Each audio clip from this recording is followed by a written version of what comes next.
안녕하세요. 존스쿨의 박주호입니다. 반갑습니다. 자, 이 시간은 근육 내용이다.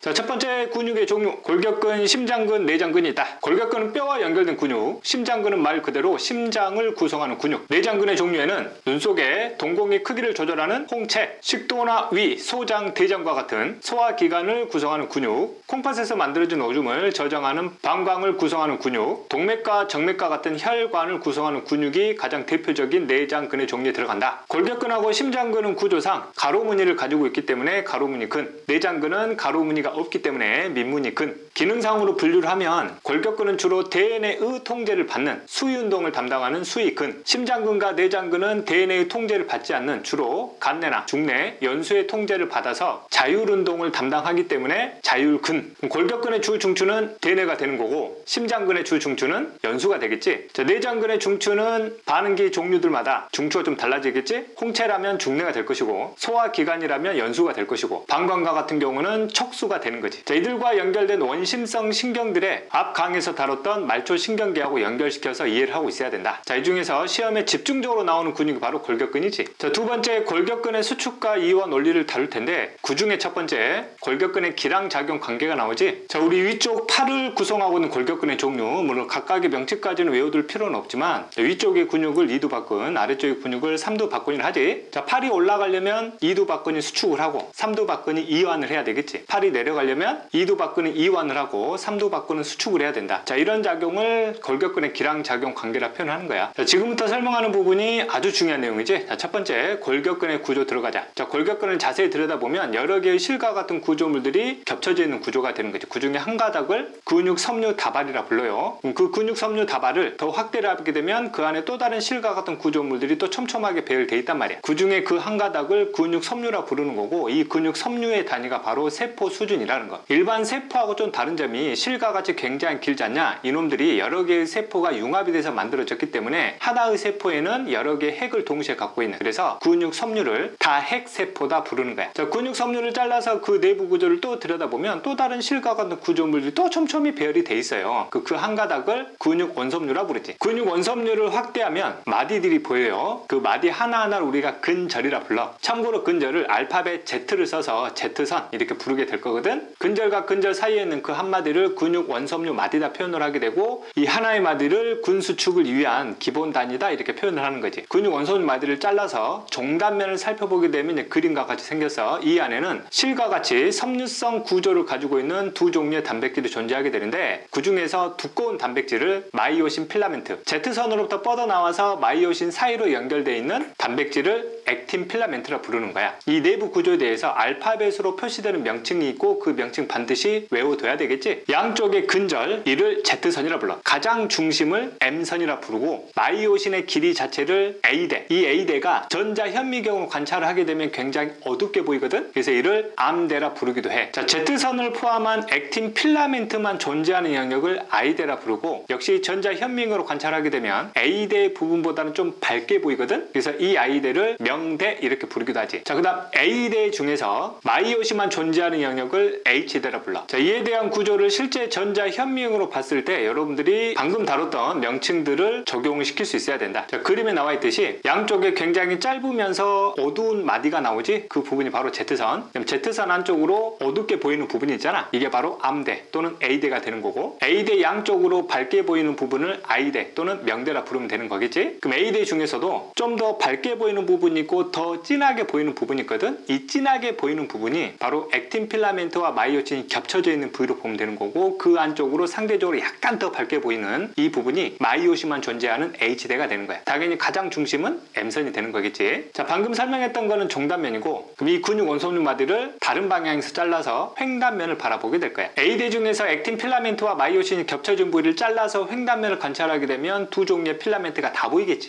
두꺼운 게 바로 마이오신, 얇은 게 바로 액틴이 되는 거고 H대를 자르면 마이오신만 보이는 거야. I대를 잘라서 횡단면을 관찰하게 되면 액틴만 보이게 되겠지. 되겠지. 그럼 세 번째로 이 근육 원섬유 마디를 기준으로 한 수축이한 과정을 이제 들어가 보도록 하자. 골격근에 연결된 말초신경이 바로 원심성 체성신경이 되는 거지. 그럼 대뇌로부터 명령이 이 말초신경을 통해서 전달이 되게 되면 이 축삭돌기 말단에서 이 아세틸콜린이 분비가 되어야지만이 근육의 수축이 시작된다라는 점. 그럼 이 명령에 의해서 마이오신 양쪽에 갈고리 형태 구조물 있지. 이걸 우리가 마이오신 머리라 불러요. 이 여러 개의 마이오신 머리가 액틴에 딱 달라붙어요. 그리고 이 머리 구조를 변화를 시켜서 액틴을 계속 안쪽으로 끌어당기는 거지. 이때 마이오신 머리 구조가 바뀌려면 뭐가 필요하다? 에너지. 이때 에너지는 반드시 ATP의 분해를 통해서 얻어내야 된다는 점. 근육이 이완될 때 이때 에너지 소비 여부는 대학 과정에서도 나름 논란들이 있어요. 그래서 이 부분에 대해서는 물어볼 수가 없어. 그럼 근육이 수축하기 전과 수축했을 때의 차이를 보게 되면 그림과 같이 보이게 되겠지? 그럼 두 시점에 대해서 여러분들이 반드시 구분을 하셔야 될 게 각 구간별로 길이 차이의 변화를 볼 수 있어야 돼. 주의할 점. 근육이 수축하고 이완됨에 따라서 두 종류의 단백질 필라멘트의 자체 길이는 절대 변하지 않는다. 단순히 그들의 위치가 바뀜으로써 구간별 범위의 길이가 바뀌는 거지. 첫 번째, A대는 마이오신 자체의 길이기 때문에 수축 전이든 수축 후든 그 길이는 절대 변하지 않아. 즉 암대의 길이는 바뀌지 않는다라는 거. 두 번째, H대는 수축을 하게 되면 양쪽의 액틴 필라멘트가 가까워지니까 H대 길이는 줄어들겠지. 세 번째, I대 길이. 액틴 필라멘트가 마이오신 사이로 미끄러져 들어오기 때문에 액틴 필라멘트만 존재하는 영역도 줄어들겠지. 그래서 I대의 길이 또는 암대의 길이도 줄어든다. 이때 다시 한번 주의할 점, 액틴 필라멘트 자체의 길이가 바뀌는 게 아니야. 네 번째, 근절과 근절, 즉 Z선과 Z선 사이의 즉 근육 원섬유 마디의 길이도 줄어든다. 이렇게 보면 되는 거야. 이때 수축할 때 유일하게 늘어나는 게 있어요. 마이오신과 액틴이 서로 겹치는 부위 있지. 이 부위는 수축을 하면 길이가 늘어난다라는 점이지. 그래서 문제에서 이런 그림이 나오지 않더라도 이 그림이 머릿속에서 상상이 돼야 된다. 골격근의 구조가 어려운 이유가 바로 길이 계산 문제 때문인 거지. 자, 이 부분은 말로 설명하는 것보다 칠판을 이용을 해서 수업을 하는 게 훨씬 더 효과가 높기 때문에 다음 강의를 참고하셔서 길이 계산 하는 방법 익히시길 바라고. 자, 세 번째, 근수축 시 에너지 공급 과정을 들어가 보도록 하자. 자, 이 부분은 교과서에서는 실려 있지 않는 부분이야. 이전 교육 과정에서도 수능에서는 한 번도 물어본 적이 없었다. 하지만 꼭 학교 선생님들이 이 부분을 설명하고 문제를 꼭 출제한 선생님들이 계신단 말이야. 그래서 이 부분까지 설명된 내용을 학습한 친구들이라면 당연히 그 내용을 잡고 가야 되는 거다. 일단 첫 번째, 근수축에 필요한 에너지는 반드시 ATP의 분해를 통해서만 얻는다라는 거. 그러면 근수축에 에너지를 공급할 때 ATP가 분해되는 만큼 ATP를 끊임없이 합성을 시켜줘야 되겠지. 정상적인 상황이라면 내가 휴식을 취할 때나 운동을 할 때는 ATP의 분해량만큼 ATP가 합성이 돼 줌으로써 ATP 양이 항상 일정한 양이 유지가 돼요.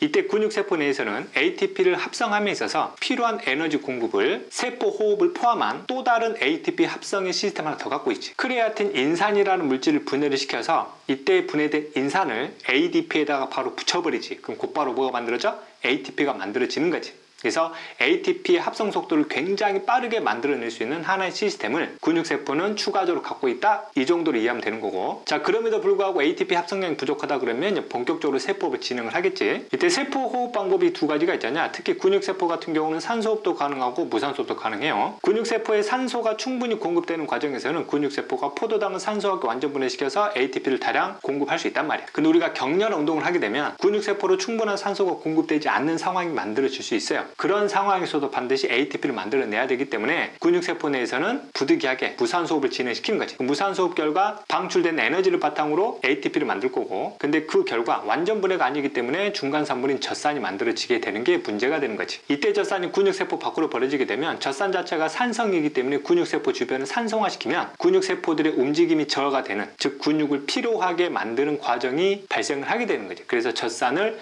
근육 피로 물질 이렇게 표현을 했던 거고, 여기까지 물어보진 않겠지만 이때 근육세포 주변으로 버려진 젖산은 혈액을 통해서 간으로 가게 되면 간에서는 이 젖산을 다시 포도당으로 전환을 시켜줘요. 그리고 세포호흡 과정에서 방출된 에너지 중에서 일부는 열에너지로 빠져나가는 것도 기억을 좀 해야 되는 거고. 자, 근육세포 내에서 포도당이 부족해지게 되면 그동안 저장시켜 놓았던 글리코젠의 분해를 통해서 포도당을 보충해 줄 수 있는 거지. 만약에 근육세포 내에서 세포호흡에 필요한 3대 영양소가 전체적으로 양이 다 부족해지게 되면 결과적으로 ATP를 만들 수 없게 되고 ATP를 통한 근수축에 필요한 에너지를 결국 공급해 줄 수 없기 때문에 근육은 더 이상 움직일 수 없는 거지. 그런 경우를 근육이 경직됐다 표현하게 되는 거고, 흔히 여러분들이 의미하는 쥐가 났다 이렇게 표현을 하게 되는 거야. 자, 지금 보여주는 그래프가 휴식할 때하고 운동할 때의 크레아틴, 인산, ATP, 인산의 양을 비교를 한 거거든. 이때 ATP의 양이 운동할 때나 평상시에나 양이 서로 똑같다라는 거 보이지? 왜? ATP의 분해 속도와 ATP 합성 속도는 항상 일정하게 맞춰주기 때문이야. 근데 크레아틴, 인산 같은 경우는 휴식할 때보다 운동할 때 양이 많이 줄었지. 이유가 뭘까? ATP의 합성량이 그만큼 많아졌기 때문에 크레아틴, 인산의 분해량이 많아졌기 때문이겠지. 인산의 양도 평상시보다 운동할 때 늘어난 거 보이지? 왜? 그만큼 ATP를 많이 분해시켰기 때문인 거야. 자, 여기까지 영상이 도움이 되셨으면 구독 꼭 해주시고 좋아요 눌러주시고 댓글 꼭 남겨주시고 저는 다음 강의에서 찾아뵙도록 하겠습니다.